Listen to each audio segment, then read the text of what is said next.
Before we jump into the course, let us review a few basic concepts related to machine learning and wind turbines. What is machine learning? It is the application of artificial intelligence for systems to automatically learn and improve without being programmed explicitly.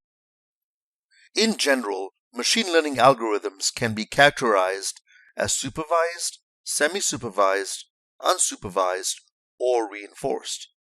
In this course, we will use a supervised machine learning algorithm which applies past learning to new data using labeled examples. They work by generating a function to make predictions from a training dataset. They then compare the output of this function with the expected training output and adjust the function accordingly. The specific algorithm that will be used in this course is the decision tree regressor. This algorithm builds regression models in tree structure form, breaking down a dataset into smaller and smaller subsets, developing an associated decision tree with a specific tree depth. Next, let us review the operation of wind turbines. Wind has kinetic energy that can be converted into electrical energy through a wind turbine. These turbines operate by capturing this wind energy to turn rotor blades that run a generator. Wind turbines are comprised of several main parts, which include the foundation, tower, nacelle, rotor, and transformer.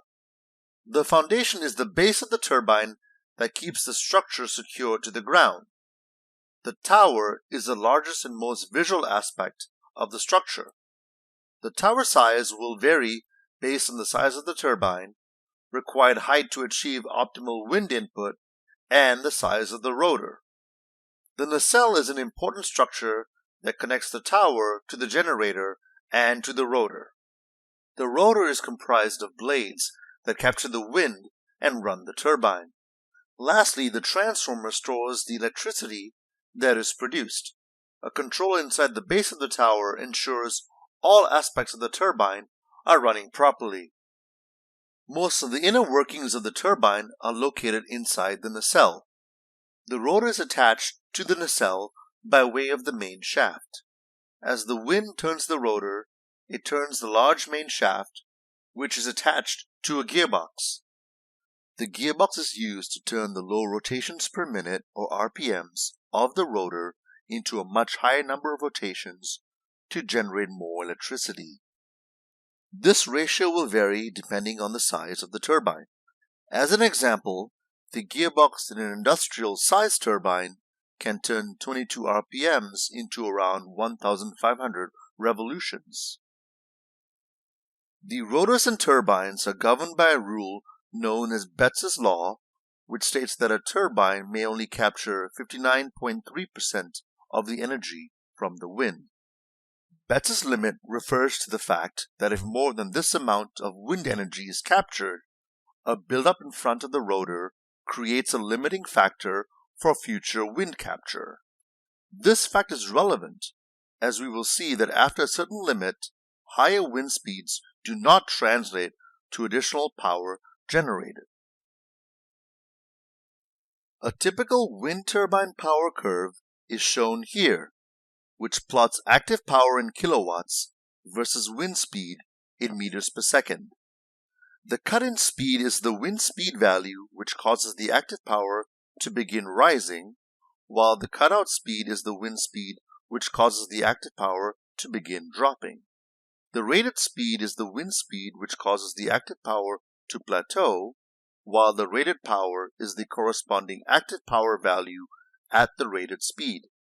This graph is true for a fixed air temperature.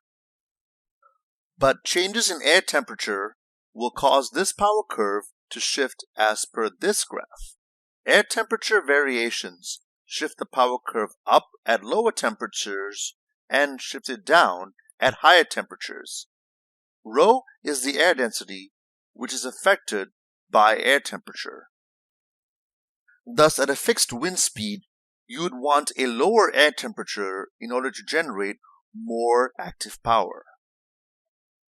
The wind turbine power curve will become important later when we prepare our wind farm dataset for machine learning in order to predict active power from a given wind speed and air temperature.